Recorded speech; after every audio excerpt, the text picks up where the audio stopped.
keep the government shut down.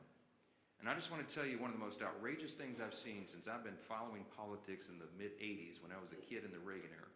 Chuck Schumer did an interview last night and bragged, this is what he said, quote, he had the audacity to say, quote, "Every day of this shutdown gets better for us," his party. I don't even know how to comment on that. It's so stunning to me how callous he can be to play political games and use American citizens as the pawns in a political game. We're in day 9. The consequences of this Democrat shutdown are very real, and he can mock it and he can pretend like it gets better for him. It doesn't. It doesn't get better for the country. Right now, half our civilian federal employees are on furlough. Real, vital, critical services that American citizens in all categories rely upon are halted. And when we talk specifically about our military, right now service members, military personnel at home and abroad, as well as Border Patrol agents, TSA, air traffic controllers, they're all working without pay. I was on C-SPAN this morning on that program they do in the morning where American citizens call in. They have a Republican line, Democrat line, and independent line. One of the callers called in and she was so upset. She's a young military mother. And she has 2 special needs children, as she told her story. In tears, she's so angry, and so am I, that their services are being delayed. I mentioned here at this podium last few days, I mean, I have a big military district in Louisiana's 4th District. We have Fort Polk in Barksdale Air Force Base, lots of airmen, lots of soldiers. Many of them are deployed right now, defending your freedom around the world. And they've left their young families at home.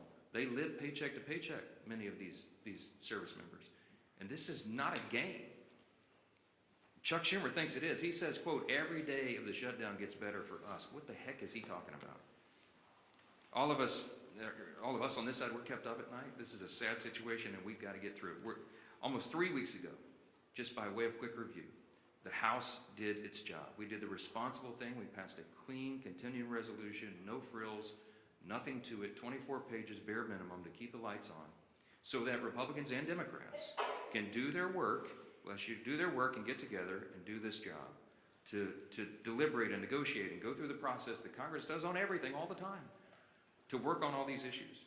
We voted to keep critical programs funded, and that ensures federal workers get paid, that our troops and TSA agents and Border Patrol and many more get their paychecks. We had that vote almost 3 weeks ago. Virtually every Republican voted to keep the government open and to make sure those paychecks are done. The Democrats in the House, all but one, voted to close the government and, by extension, stop paying troops, stop paying TSA agents, Border Patrol, air traffic controllers, and all the rest. We've done our job, and the Democrats need to do theirs now. That ball has been sent to the other court. That is the place where it lands right now. 6 times, I remind you, they voted to shut it down. We need 5 Democrats to break ranks. We need 5 of them to wake up and come to their senses and do the right thing for the American people. How long are they going to allow this pain to be sustained? I talked with the president last night. He called me after the peace deal was done, and he and I both lament, we all do, this terrible situation that we're in.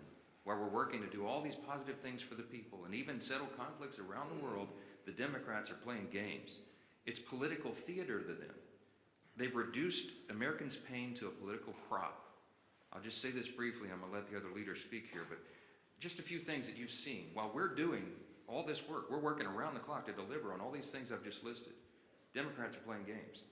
They film themselves wandering the Capitol, beating on doors and posting flyers and pretending to look for their colleagues. They hosted a live stream. Oh, it's so embarrassing. The House Democrats hosted this live stream where they ate candy and told terrible jokes to each other. They had an audience smaller than this room for the whole country. The leader of the Democrat Party is bragging about the cost that this is being borne by the American people. And just yesterday, I had 2 Democrat senators come over and stage a failed publicity stunt outside my office. I heard about it, walked out and confronted them and set them right on the truth. They came to this side of the Capitol to try to put on a little political show for their online audience, and then they walked right back over there and voted for the 6th time to keep the government shut down. Give me a break. Democrats seem to be doing everything except the one thing that Americans desperately need and deserve, and that's passing our clean CR to get the government operating again. That's all we're asking of them. Stop the political stunts. Stop the madness. Stop saying that you're enjoying inflicting pain on the American people, for goodness sakes, and pass the clean CR in the shutdown today. I'm going to turn it over first to our chairman, Chairman Mike Bost. He, as you know, works on all things regarding American veterans. He's the chairman of our committee that handles all of that. And we just wanted him to talk specifically about the costs that are being borne by our veterans because the Democrats shut down. Chairman? First off, I want to say thank the Speaker, and let me tell you this. I believe Secretary Collins and the administration is trying to do everything they possibly can with the money that we actually provided for them in advance for our veterans. Thank heaven we did. So the healthcare side and appointments and everything through our VA from that side is not in jeopardy yet. But let me tell you the areas that are and the concerns we have. In the CR that we pushed over 3 weeks ago now, we actually had extenders for certain programs that are vitally important, like the Fox Grant, which provides mental health in contracted mental health for many of our veterans who the suicides continue to happen at 17 a day. We also have things that we pushed over as far as the concerns we're dealing with continuing education. Continuing education is starting to fall by the wayside. The concerns that we have with other programs like this, there's about 7 of those programs, but those are going to start falling by the wayside. Now, one of the concerns that we're already hearing is the GI Bill. Right now, we're hearing rumors that as many as half of the people that have a GI Bill are not receiving GI Bill payments to their universities, and therefore, when they get on the line to try to call to make sure that their education will continue and it'll be paid for, to try to straighten it out, there's no one there to answer the phones. That is a concern. Day to day, our veterans are trying to make ends meet. Day to day, they're trying to hold on to their benefits. And day to day, they keep hearing these concerns, and they're going to continue to get worse. As a veteran, and as someone who tries to provide for them, the fear that I have for them is as this goes on, it will only get worse. It's not a game. It affects real people's lives. Another program that's out there that is concerning is those that might be needing home health care. Those are private providers. Now, like I said, Secretary Collins is trying to shift things around, but the authorization language expired on the 1st of October. Folks, this is not a game. It's very, very serious. And let me tell you this as well. As I watch us coming up on the deadline on the 15th, that the first time that our not only our veterans in dealing with this, but our military personnel, our young enlisted that may have spouses and children that are making it payday to payday, are all of a sudden trying to figure out, I'm living payday to payday, but I'm going to get no pay due. Let me tell you, that's personal to me. That's who I was. When I joined the United States Marine Corps, I was 18 years old and turned 19 in boot camp, got married out of boot camp, had a child. And for a short period of time, it was during the Carter administration, and we were living payday to payday. And when you saw no pay due, not everybody's got a parent that they can call. And you don't have a credit rating where you can actually call a banker. And you know what? Rent's still due. Food's still got to be put on the table. And for someone to say, hey, you know what, it's getting better for us every day, it's not getting better for them every day. And they are the people that are standing on the front line to keep this freedom of this nation in place. We are going to continue to do our job. We did our job. We sent it to the Senate. All of these things that I talked about were in that continuing resolution.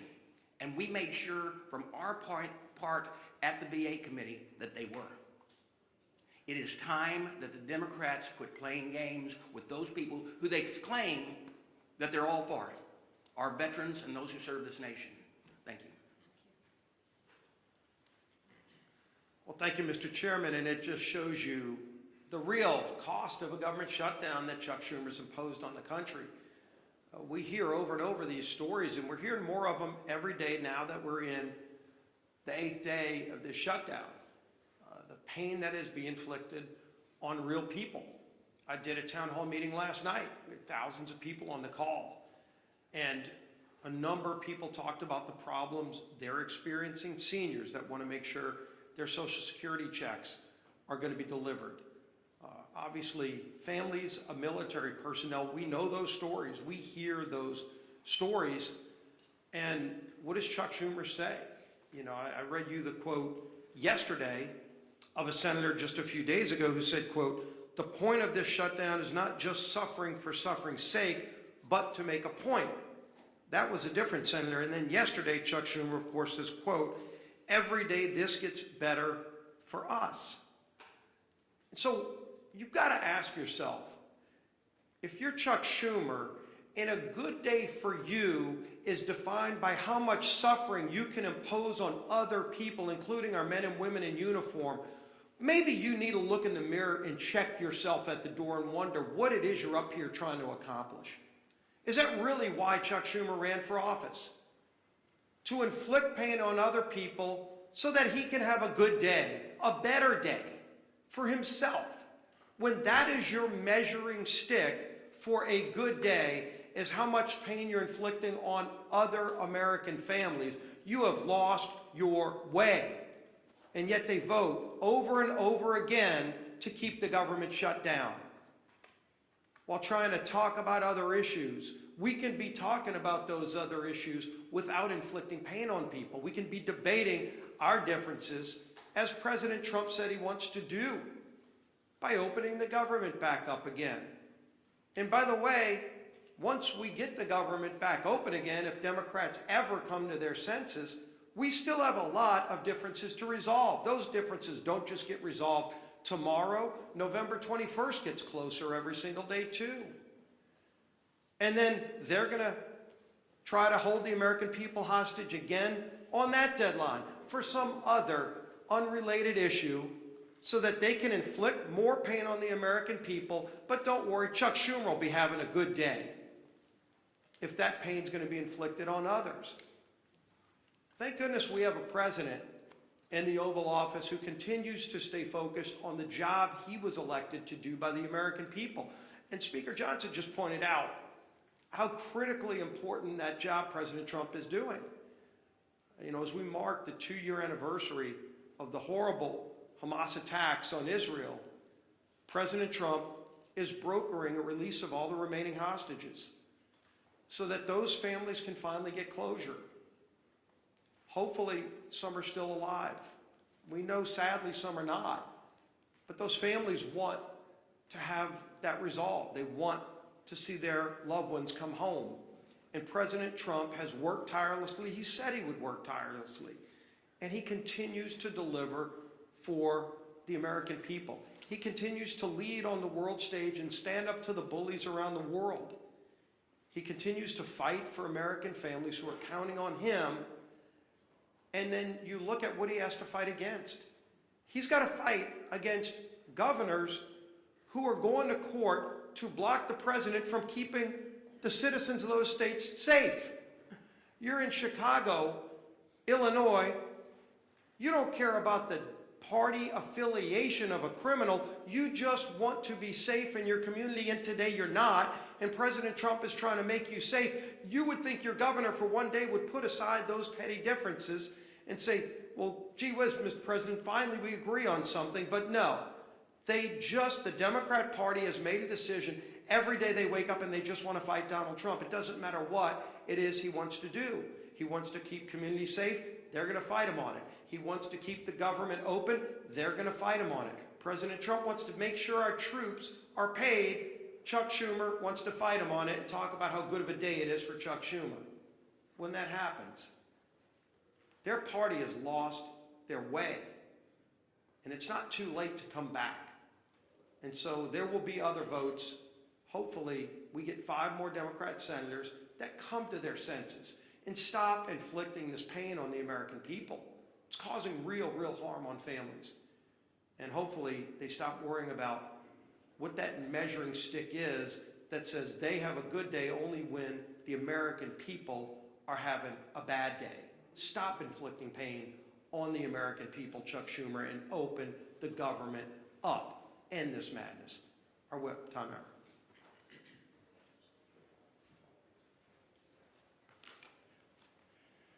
Yesterday, Senate Democrats, including the two senators from my home state of Minnesota, Tina Smith and Amy Klobuchar, voted for a sixth time, as the Speaker mentioned, to shut the government down or keep it shut down. 6 times. That's 6 times that Senate Democrats have voted against, as Leader Scalise was just talking about, paying our troops. 6 times that they voted against the 13,000 Minnesota National Guardsmen who are showing up to work without receiving a paycheck. 6 times that they voted against supporting federal workers, air traffic controllers, border patrol agents, and the list goes on and on. And why? Because Democrats have decided they'd rather hold the American people hostage than pass the same nonpartisan clean CR that they supported just 6 months ago and that they passed 13 times under the Biden administration. Tina Smith claims she shut the government down so that she can, quote, protect Minnesotans' health care, unquote. But Tina, if that really was the case, why do you support a $1.5 trillion spending proposal that would give health care to illegal aliens while cutting $50 billion from rural health care? Is she just not being honest? This was never about health care for the Democrats. This has been about picking a fight with President Trump so that they can try to score points with the terrorist wing of their party. It's pure politics, and nothing reveals their true motivations more than Chuck Schumer taking a victory lap, as both the Speaker and the Leader have said, saying every day this gets better for us. So every day that our troops, TSA agents, and air traffic controllers work without pay is a better day than the last? That's disgusting. And every single person in this room should be holding Chuck Schumer accountable for his words. Unfortunately, Minnesota's 2 senators continue to follow Chuck Schumer off the end of the political pier with their needless shutdown. Earlier this week, our entire Minnesota Republican congressional delegation sent a letter to Senators Smith and Klobuchar urging that they please do the right and responsible thing by passing the House's nonpartisan clean CR and end the massive amount of pain that they're inflicting on Minnesotans and the American people. Our message today is still the same, and it's not going to change. All of us are united. It is enough with the games. Pass our CR, get the government up and running again for Minnesotans. And I say this to my 2 senators, the people that elected you to do your job. Do your job. Your constituents deserve better than this. And with that, I turn it over to our conference chair.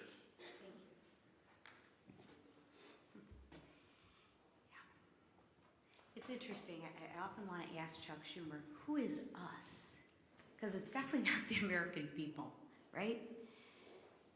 And as the Leader said, compare and contrast, the Speaker said, compare and contrast the 2 split screens. So I want to start today, and I want to tell you just how grateful that I am that the hostages are finally coming home and that peace in the Middle East is on the horizon. And I want to look right to you and say, thank you, President Trump, because without you as our leader, this would not have happened. It is Joe Biden, or it was Joe Biden's weakness that got us into this situation. And thank God for you, President Trump, that it is your strength that has gotten us out of this situation. And this didn't happen by accident, right? It happened because of our president's strong leadership that puts America first and peace first. So again, I applaud President Trump for securing this historic peace deal. Now, like our Speaker said, let's shift gears. The impact of the government shutdown is growing by the day. Planes are being grounded, paychecks are being missed, and people are hurting. Different than Chuck Schumer, he's having a good day. The American people are hurting. And why? I'll tell you why. Because Democrats are terrified of their own radical base. They are scared to death of their radical base. And let's be honest, Schumer is scared out of his mind from AOC. Think about that. Why else would he do it? He's voted for this 13 other times before. But let me share with you, enough is enough. Democrats have voted 6 times to keep the government closed. 6 times Democrats have voted against the American people. 6 times Democrats have voted against the American people. And if they do it again, 1.3 million brave men and women in their uniform could miss their paychecks next week. Chuck Schumer, how is that a good day for them? Explain that to them. I realize it's good for you and your radical base, but explain to those service members how that's a good day for them. That's 1.3 million families wondering how they are going to pay the bills, how they're going to buy groceries, how they'll fill the gas tank. That is disgraceful. Shame on you, Chuck Schumer.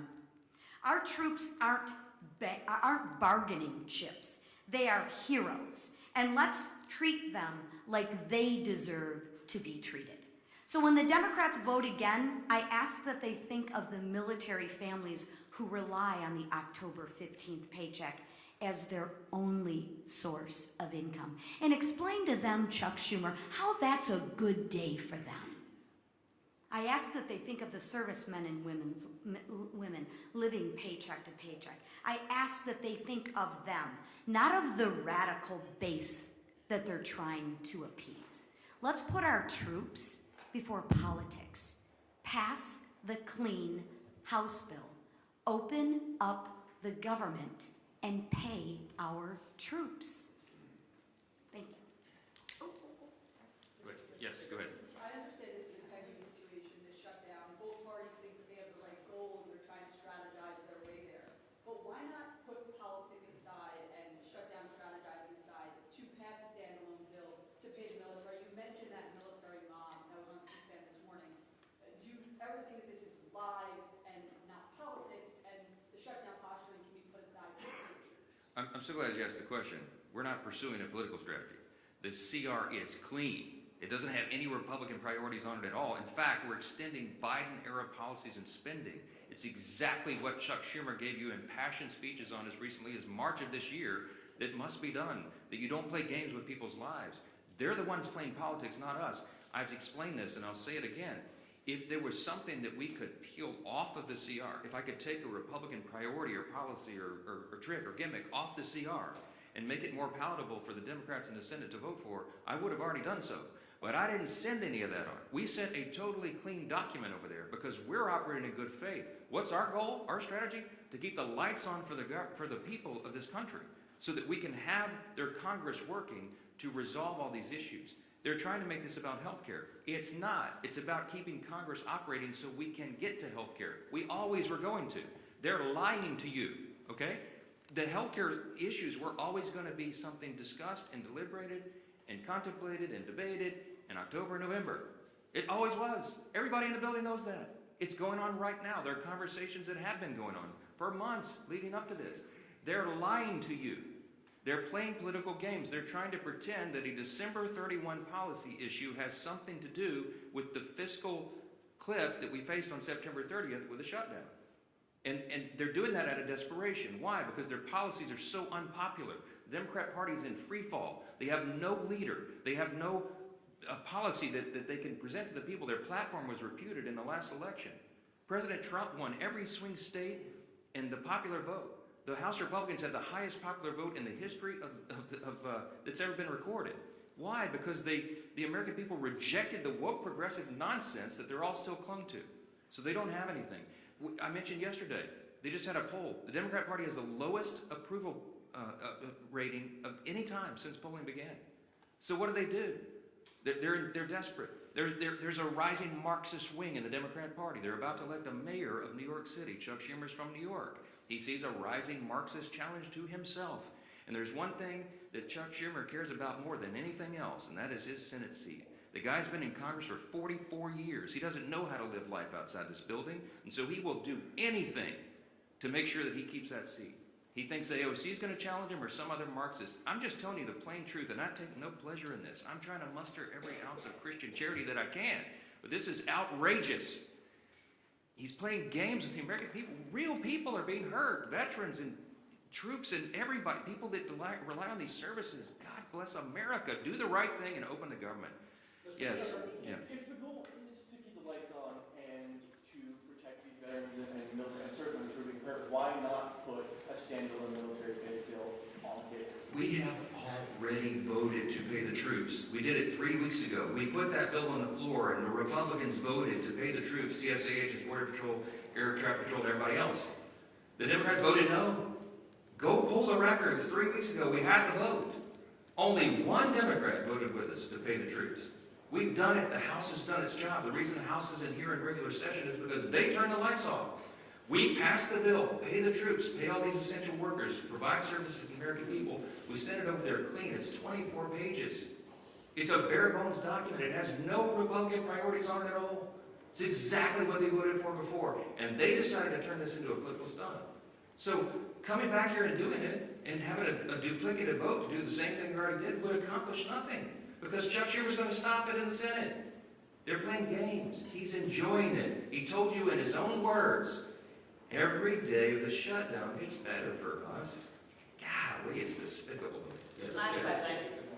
Yesterday, you came out and engaged Senator Scott Kelly. You called this a photo op.